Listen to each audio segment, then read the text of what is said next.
Hey folks, Internet Dude here. And I'm back with another Lada Niva video. I think in the previous video it was sitting outside, I gave you a little tour. Since then I did some cleaning, I tried to degrease everything I could and put it inside here and remove the hood.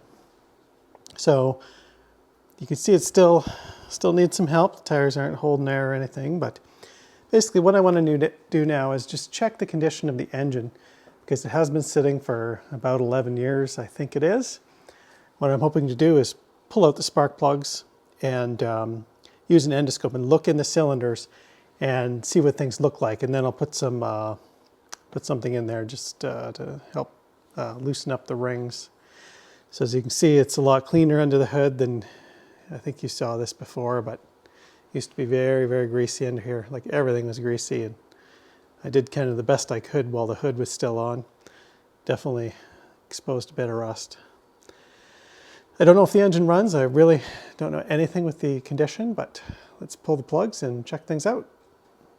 All right, I noticed that the spark plug wires are labeled 1, 2, 3, 4, so I'm just going to unplug them. But if you are doing this on your own vehicle, you might want to number them ahead of time so you don't get them mixed up.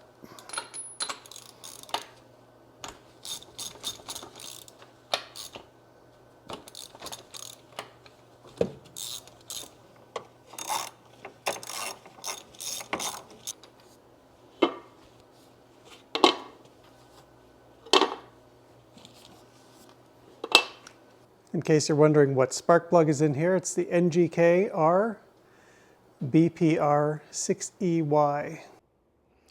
So let's take a closer look at the spark plugs here. Cylinder number 1 spark plug. It looks really good, has some deposits on it. I'm not worried about anything at all there.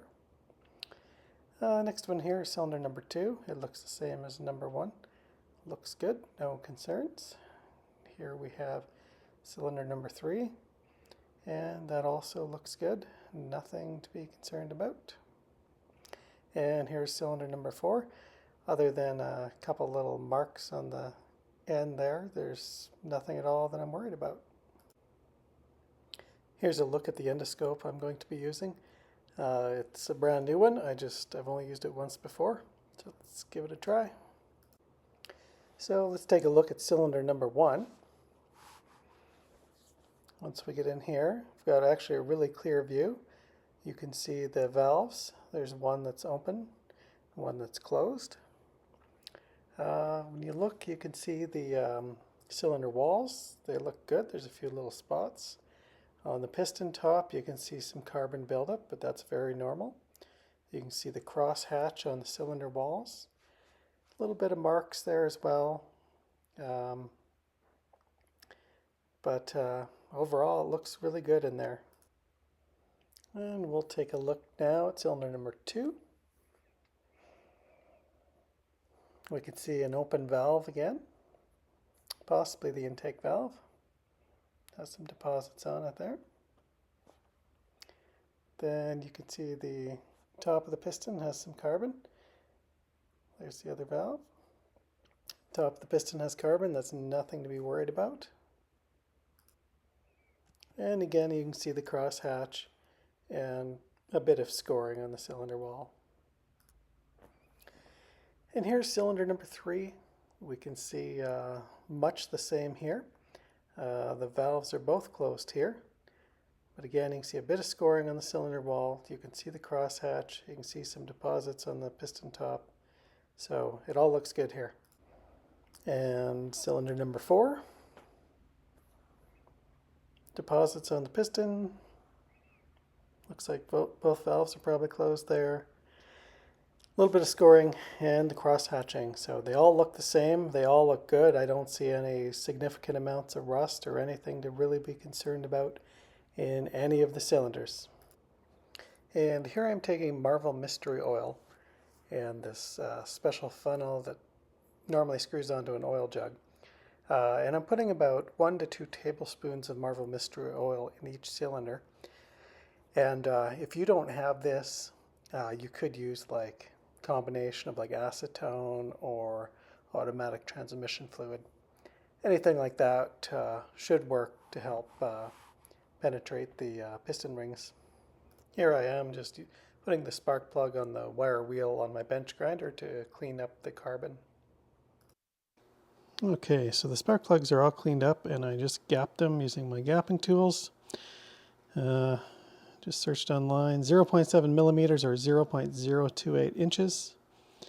And we'll just take a close look at that gap. Oh, okay, that one's... Anyway, you get the idea. You know what a spark plug gap looks like. Focus, there we go. These have the little V groove in them. And now, just because I have the endoscope, let's take a look in the cylinders. Now that it's the next day, we can see the stuff in the air. So this is the split camera view. You can see one side and the other. You can see the mystery oil sitting on cylinder number 1. Cylinder number 2. Same kind of thing. There's not very much fluid actually sitting on top of the piston there. Here's cylinder number 3. Same kind of situation. Cylinder number 4.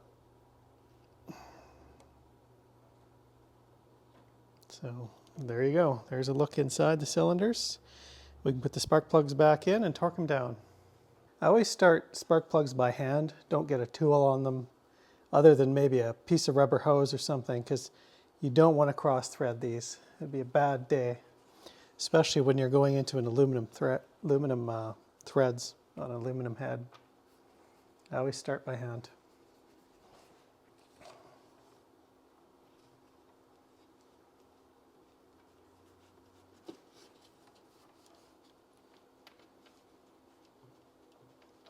All right, so I looked up the spark plug torque spec for the spark plugs, and it's between 7 and 11 foot-pounds. And my torque wrench only goes down to 10, so we're going to tighten them to 10.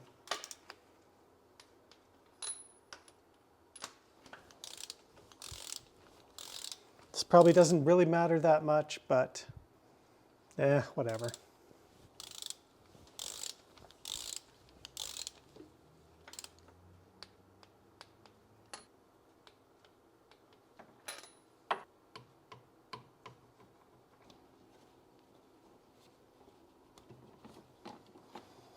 Okay, we'll put the spark plug wires back on, make sure we got them in the right order. And also it's a good idea just to make sure you didn't bump any other hoses or connectors or anything loose while you're in the area. I guess while we're here, let's just check the engine oil since we're there already. Doesn't even have engine oil. There you go. So we're good. So in case you're wondering why I'm not really checking anything on the distributor cap down there, it's because it's got some kind of electronic ignition module on it. Some wires coming into it. So it's not your traditional distributor. So I'm really not going to worry about checking anything there. I'll just make sure the spark plug leads are tight, and that'll be it for there. So my next plan was to turn the engine over by hand using the bolt at the front of the crankshaft. But if we take a peek down there, let me try to get you zoomed in. So there's the crank bolt. It's got this kind of pokey looking thing on the end, which is weird. But I'll get to that in a second. But I don't have a socket big enough to fit on the bolt at the end of the crank there. I have a inch and, I don't know, what would this be? Biggest socket I have is 1 5/16 or a 35 millimeter, and neither of those fit. So I'm going to have to get a little creative. The front of that has these little tines on, I don't know what you want to call these little protrusions there. And the reason for that is there's a hole in the bumper and it goes all the way through to that crank bolt. So if I had the proper crank, there's a hand crank so that you can hand start the car. There you go, you can kind of see through there. So if I actually had that hand crank, I could try cranking it by hand. I don't have the right size socket, so I might have to try and just fashion up some kind of hand crank for it. I'm not sure. I gotta think about this. Now sometimes, just as an addition here. Sometimes you might be able to just turn the fan blade and it would cause the engine to turn. But my alternator's missing, so until the alternator's installed, that's not going to be helpful. And I'm not 100% sure that would work anyway on this model, but it looks like it might work to turn the engine just slightly. So just for the sake of this video, I'm going to end it here. I didn't want to, but it might take me a while to fashion something up. And also, you know, part of the reason is I don't know what you guys want to see. I don't know if people are even going to watch these Lada Niva videos. So that's just kind of a quick video. If you want to see more, let me know in the comments. Give this video a thumbs up. I can probably do some more videos, but it's like, it depends what I run into. I don't know how many people are interested in Lada Niva content. It's pretty neat old rare vehicle. So leave me a comment, let me know, and we'll maybe see you again in a future Lada Niva video.